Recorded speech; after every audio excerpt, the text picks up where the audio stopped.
Hey everyone, welcome back to Corporate Decoder, the place where we uncover the hidden stories behind the corporate world jargon. Today, we're rediving into a report from SLM Student Loan Trust 2006-7, and let's just say there is a small dance happening with some notes and auctions. It's not exactly a blockbuster, but it gives us a peek into how these complex financial instruments operate.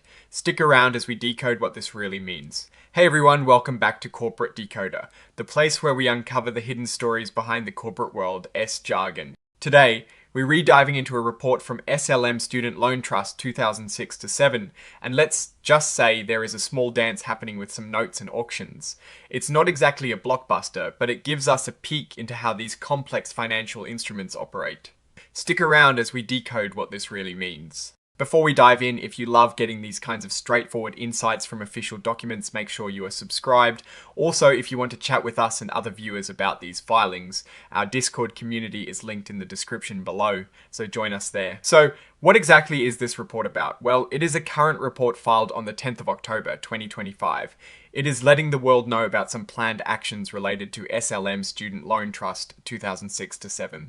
Think of SLM Student Loan Trust as a big pool of student loans that's been sliced up and sold off as different types of what they call notes. The issuer or the company behind this is SLM Student Loan Trust 2006-7. It's organized in Delaware, and this filing is essentially to talk about upcoming auctions for some of their notes. This is a Form 8K, which is a report of current events that investors should know about. It is like a company saying, hey, something important just happened or is about to happen that you need to be aware of. In this case, it's about future events, specifically auctions for their notes. Now let's get to the heart of it. What is actually going on for an auction of something called the Class A -6B notes happening on the 15th of October. An affiliate of Navient Funding LLC plans to put in a hold order. What this means is that they already own all the Class A -6B notes that are currently in existence, and they want to keep them. So they are essentially saying, we are not selling these and we are not buying any more if they appear.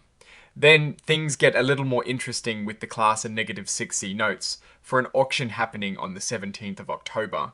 This same affiliate of Navient Funding LLC plans to do a couple of things. First, they intend to submit buy bids for any outstanding Class A -6C notes that they don't currently own.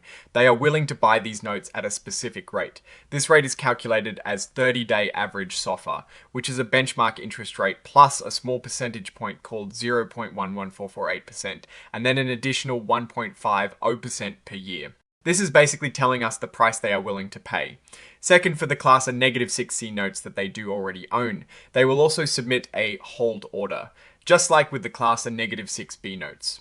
So, for the Class A -6C notes, they want to pick up any they don't have, but they are also hanging on to the ones they already own. For all the granular details about exactly how this is going to happen, the filing points us to Exhibit 99.1, which is labeled as an event notice.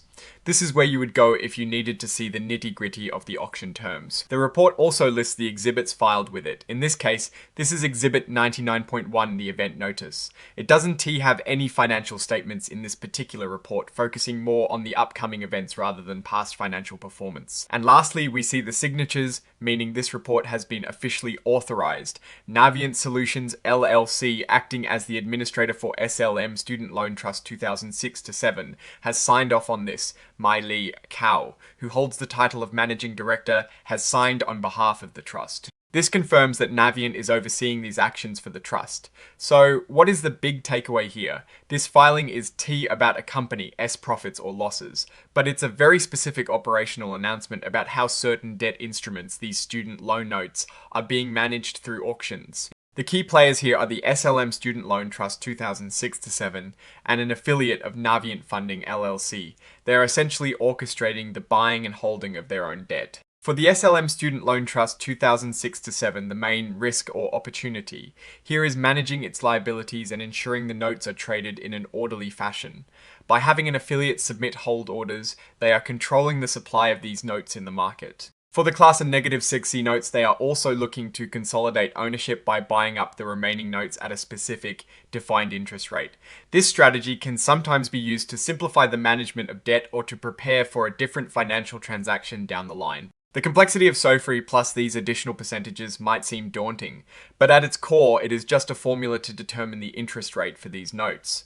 What this signals is continued planned activity in the securitized student loan market. It is a reminder that even though many student loans are government-backed now, there is still a complex financial ecosystem around older securitized loans. In conclusion, this report is less about a company's performance and more about controlled market activity. SLM Student Loan Trust 2006-7 through Navient is managing its outstanding debt by strategically participating in auctions, aiming to hold onto what it has and potentially acquire more of a specific class of notes. There aren't any major financial surprises here, but it's a good example of how these trusts operate their financial instruments. Alright, that is our breakdown of this SLM Student Loan Trust filing. What do you think about this kind of strategic debt management? Does it seem like a smart move or just moving pieces around? Drop your thoughts in the comments below. If you found this breakdown helpful in understanding these corporate maneuvers, please give this video a thumbs up and subscribe for more dives into the world of corporate finance. And don't forget to check out the Discord in the description for more discussions. Thanks for watching, and we will see you in the next one.